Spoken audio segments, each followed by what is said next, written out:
In this talk we're going to consider a most extraordinary man, but I'd like to start by giving you a little bit of background, starting with the Babylonian and Assyrian empires. Now this is a simple timeline of the Old Testament, and for approximately a quarter of that time they were led by patriarchs, then by priests, then princes, then prophets.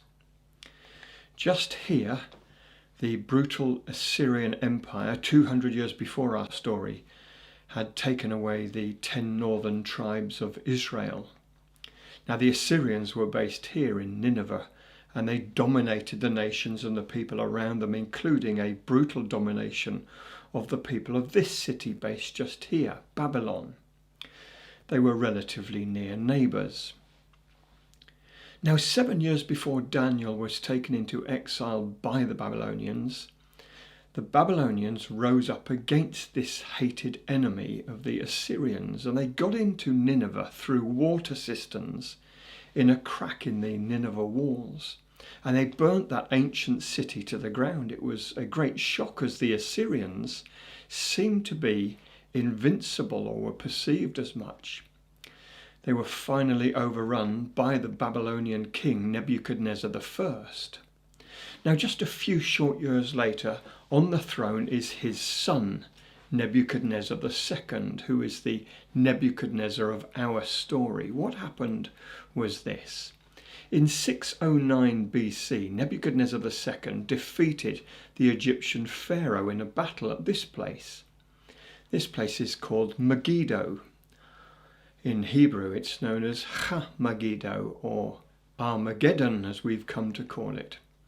Nebuchadnezzar II then went on to invade Judah in the south. Now Jehoiakim was king of Judah at the time, and he was allied to the other great power of the day, which was Egypt. And when Nebuchadnezzar invaded Judah, Jehoiakim simply switched his allegiance from Egypt to Babylon. And so Judah, along with Benjamin, became puppet states of the Babylonian Empire, and Jehoiakim was forced to pay a regular financial tribute to Nebuchadnezzar II. 4 years later, Nebuchadnezzar decided to invade Egypt itself and was beaten. And so King Jehoiakim switched his allegiance again back to Egypt and stopped paying his tribute to Nebuchadnezzar. Well, Nebuchadnezzar quickly dealt with this rebellion, and Jerusalem fell after a terrible siege in 589 BC. The massacre was terrible. Jehoiakim actually died in this most dreadful of sieges. Now Daniel was taken to Babylon in the first deportation prior to this siege of Jerusalem. 2 larger deportations were to follow 8 years after the first and 19 years after the first. They were all taken away for a period of time. 70 years later they would return with Nehemiah, but now they were exiled in Babylon.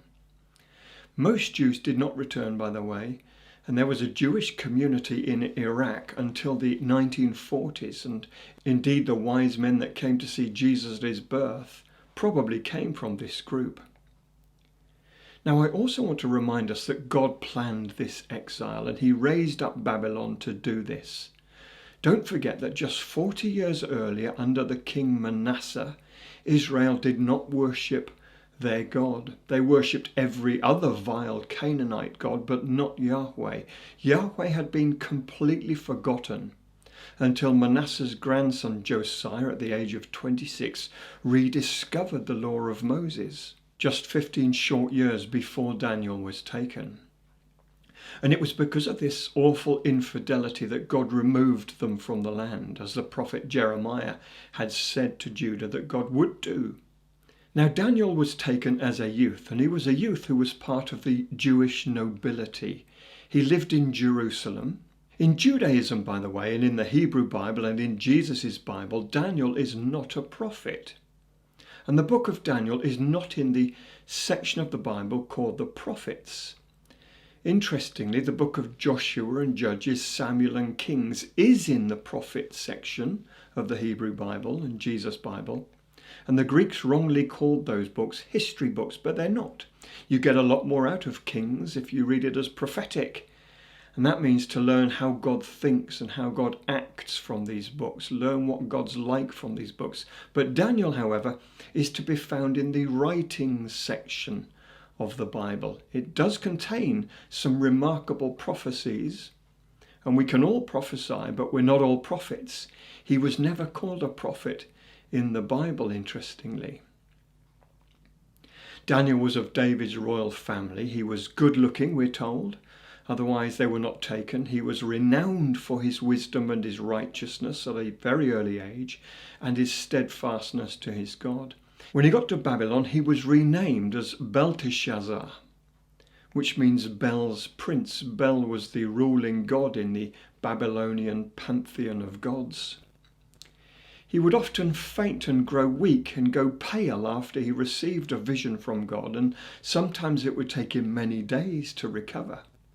Now, the book of Daniel covers around 75 years of his life. He was a faithful government servant for around 70 years. He lived to a ripe old age.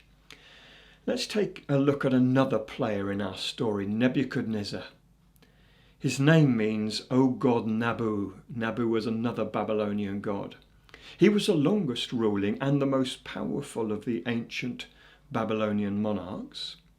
He inherited the throne from his father in 605, and he spent the first year of his rule putting out a few fires in Babylon before looking to expand his empire.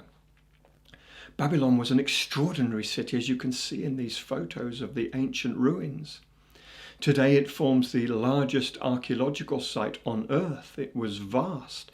It was 22 times larger than the city of Jerusalem, where Daniel had come from. This video gives you an impression of the place. Nebuchadnezzar enlarged the royal palace. He built a public museum, possibly the world's first museum. He built and repaired temples, built a bridge over the Euphrates, and constructed a grand processional boulevard called the Processional Way. And he built an incredible new gateway, the Ishtar Gate, lavishly decorated in glazed blue brick. From Ishtar we get the name Esther, a Babylonian goddess. You can see reconstructions and some of the ruins of this gate in the British Museum in London today. Each spring equinox, the start of the new year, the people would welcome their gods into the city, and a great procession would take place through the Ishtar Gate amidst great rejoicing crowds. Now, Nebuchadnezzar had married a beautiful princess from the mountains of Persia, where Tehran, the capital of Iran, is located today. And she came to the palace of Nebuchadnezzar, but she was homesick. She really missed the mountains, the trees, the wild animals. And when Nebuchadnezzar heard of her complaint, he promised to deal with her, and he built a huge mountain of brick, and he covered it with trees and shrubs and plants. It was so outstanding that it became one of the 7 wonders of the world. Tourists flocked to see the hanging gardens of Babylon. And then on top of the gardens, he placed a private zoo of wild animals, all to please his wife, who was unused to the flat plains around Babylon. Well, here to this city arrived Daniel and his 3 friends. Can you imagine what they must have thought? Chosen for their intellect and good looks to serve in the Babylonian court. Now, it's worth noting that the 4 young men's abilities were God-given. Chapter 1 says, as for these 4 young men, God gave them knowledge and skill in all literature and wisdom, and Daniel had understanding in all visions and dreams. God had already prepared them. In the 2nd year of Nebuchadnezzar's reign, he had a dream. It was deeply disturbing to him, to the point that he could no longer sleep, and it drove him wild. He commanded all the magicians, the astrologers, the sorcerers, and the Chaldeans to tell him what the dream was.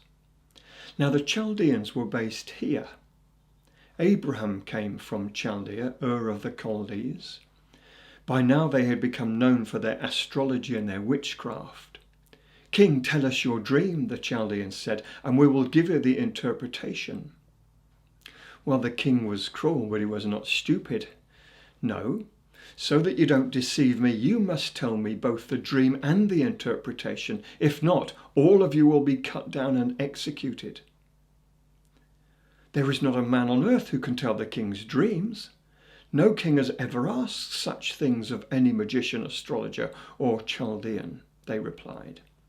And the king became very angry and ordered the execution of all the wise men of the court, including Daniel and his friends. Now the king's captain, a man called Arioch, came for Daniel. And Daniel asked him, "What's all this about? Why so urgent?" So Arioch told him all that had happened, and Daniel got a message to Nebuchadnezzar and asked for time in order that he might tell the king his dream. And we're told that Daniel sought the Lord, and shortly after God revealed the dream to Daniel in a night vision or a dream. Daniel said to Arioch, "Okay, take me to the king and I will tell him what he wants to know." And so he did, and he brought Daniel in, saying, "I found a man who was taken captive from Jerusalem who will interpret your dream."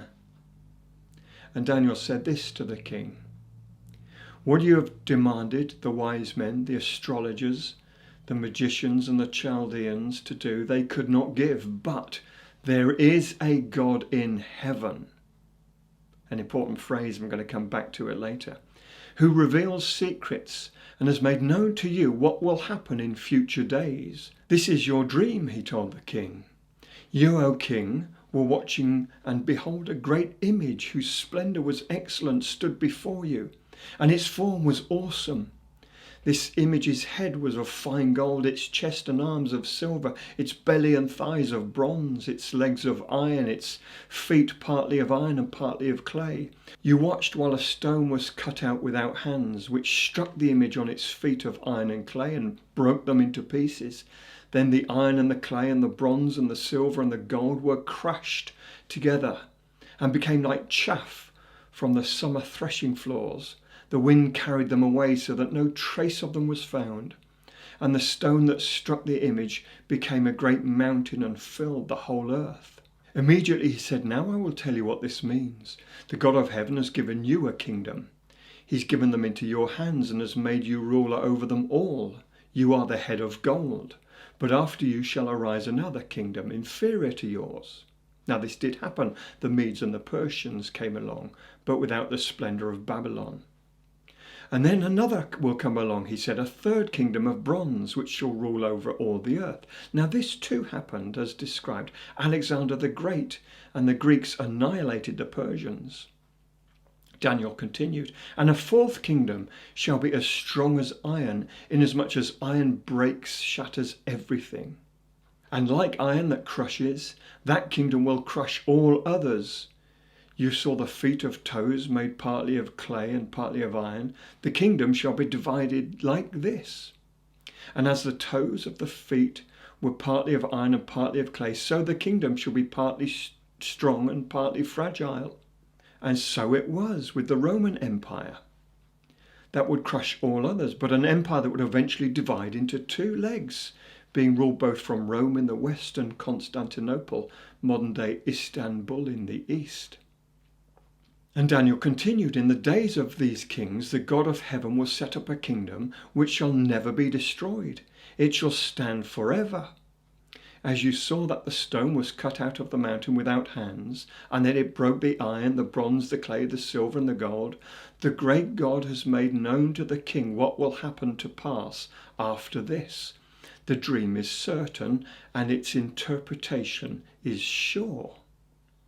Well, actually, this vision is still unfolding, and one day we'll know what it all means in great detail, but we're not going to go into that today. We're told that immediately the king fell prostrate on his face before Daniel. He said, "Truly your God is the God of gods and the Lord of kings." Following this, Daniel was made ruler over the whole province of Babylon. He was made the chief over all the wise men. He asked the king to set his 3 friends to look after the affairs of Babylon, but it says Daniel sat in the gate of the king.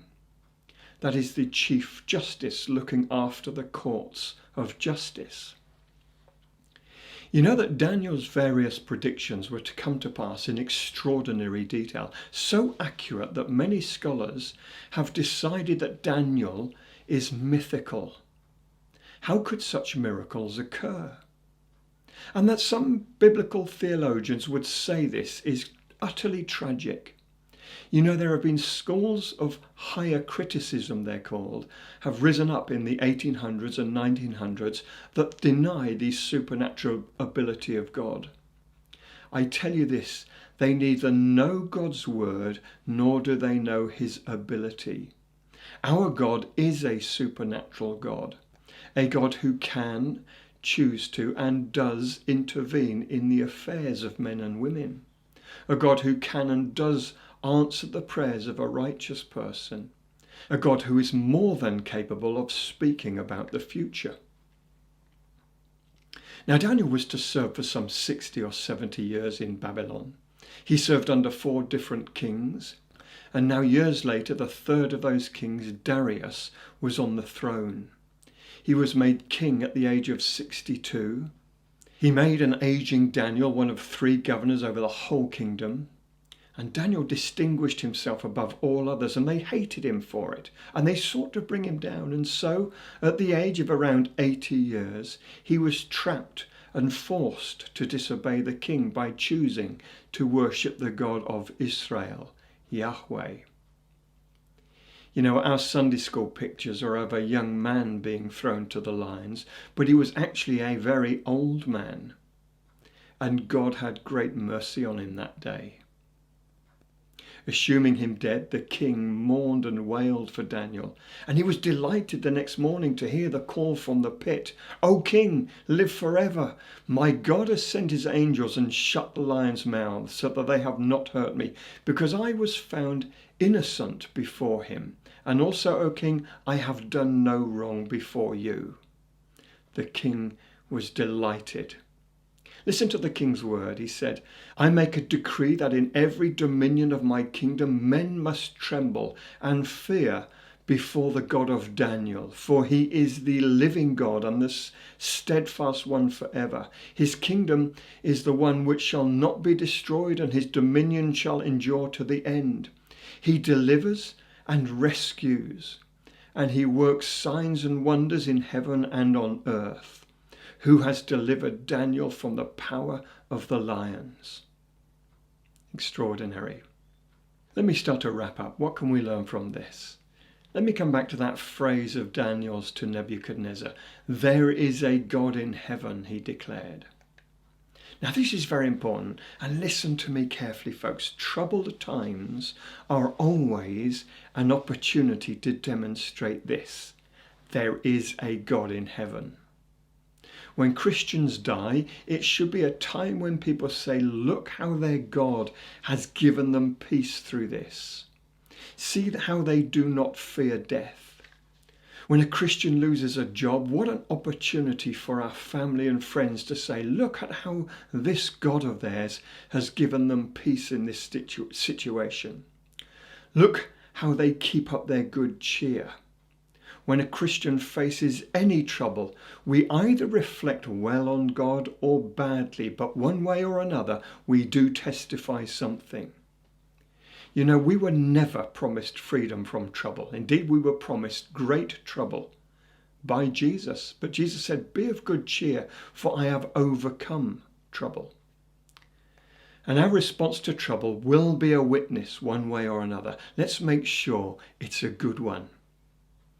Let people say, those Christians have got something different in their lives.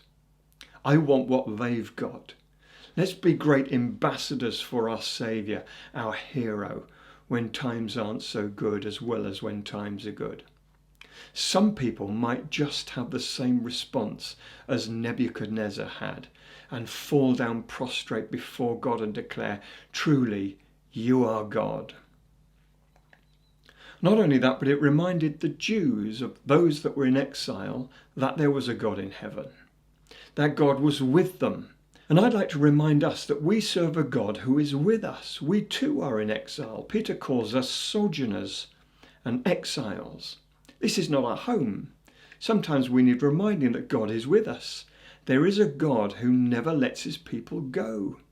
He's our God. And as he stood with the Jews in exile, so he stands with the Jewish believers and those of us that have been grafted in to his most wonderful of family, believers in Yahweh. So whether in good times or troubled times, let God's people demonstrate that there is a God in heaven. One way or another, we will be a witness. We'll either be good witnesses or bad witnesses. Or let people say of us, I've been watching these people, and maybe there is a God. Maybe what they have is true. Maybe their hope is real. Because we sure know it is a certain hope. You know, soon after Daniel, there was a period of around 400 years when there was no prophet in Israel. But then another would come calling in the wilderness. Yochanan, or John the Baptist. Make way for the Messiah, he would call. God himself was coming to earth and he would intervene. He was coming to take our guilt. He was coming to take our punishment. He's a God that gets involved with us, but only if we invite him to. And he's most certainly coming back. Much of the book of Daniel looks into the far future at a time when our hero will come back again and take his family home. It looks forward to a great wedding that will take place. Let us be ready for that wedding. If you're not part of his family, then seek him out and you'll find him. If you are part of his family, be attentive to your walk with him. Stay firm, stay right before him. Don't be like a bride that falls asleep whilst waiting for the groom to arrive, but be like those that remained alert and ready for their beloved Messiah. God bless.